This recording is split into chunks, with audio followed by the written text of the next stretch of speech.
Dressed for Death by Donna, narrated by David Colacci. Ah, forse adesso sul morir mio delusa, priva d'ogni speranza e di consiglio, lagrime di dolor versa da ciglio.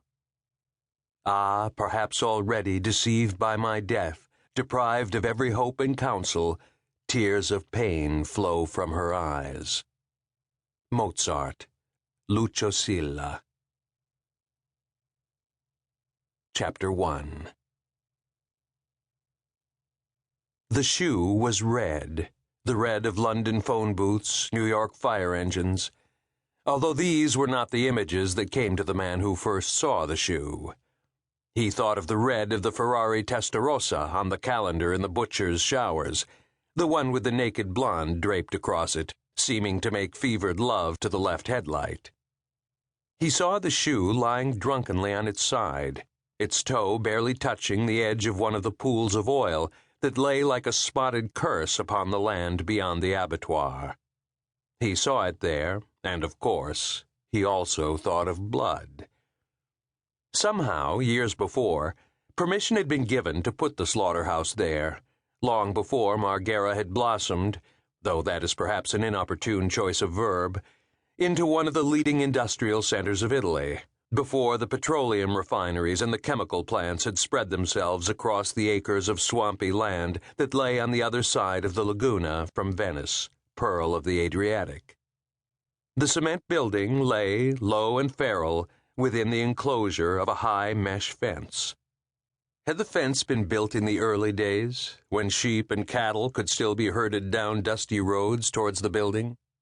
Was its original purpose to keep them from escaping before they were led, pushed, beaten up the ramp towards their fate? The animals arrived in trucks now, trucks which backed directly to the high-sided ramps, so there was no chance that they could escape. And surely no one would want to come near that building, hence the fence was hardly necessary to keep them away.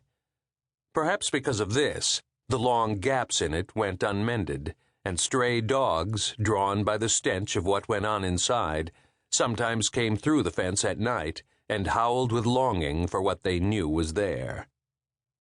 The fields around the slaughterhouse stood empty, as if obeying a taboo as deep as blood itself.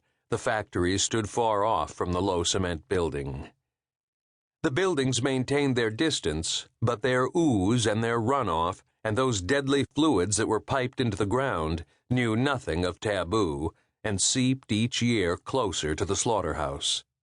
Black slime bubbled up around the stems of marsh grass, and a peacock-bright sheen of oil floated on the surface of the puddles that never disappeared, however dry the season. Nature had been poisoned here, outside, yet it was the work that went on inside that filled people with horror. The shoe, the red shoe, lay on its side about 100 meters to the rear of the slaughterhouse, just outside the fence, just to the left of a large clump of tall seagrass that seemed to thrive on the poisons that percolated around its roots. At 11:30 on a hot Monday morning in August, a thick-set man in a blood-soaked leather apron flung back the metal door at the rear of the slaughterhouse and emerged into the pounding sun. From behind him swept waves of heat, stench, and howls. The sun made it difficult to feel that it was cooler here, but at least the stench of offal was less foul, and the sounds came from the hum of traffic a kilometer away as the tourists poured into Venice for Ferragosto, not from the shrieks and squeals that filled the air behind him. He wiped a bloody hand on his apron, stooping to find a dry spot down by the hem, then reached into his shirt pocket and pulled out a package of Nazionale. With a plastic lighter, he lit the cigarette and pulled at it greedily, glad of the smell and acrid taste of the cheap tobacco. A deep-throated howl came from the door behind him, pushing him away from the building, over towards the fence and the shade that was to be found under the stunted leaves of an acacia that had managed to grow to a height of 4 meters. Standing there, he turned his back on the building and looked out across the forest of smokestacks and industrial chimneys that swept off towards Mestre. Flames spurted up from some of them, gray, greenish clouds.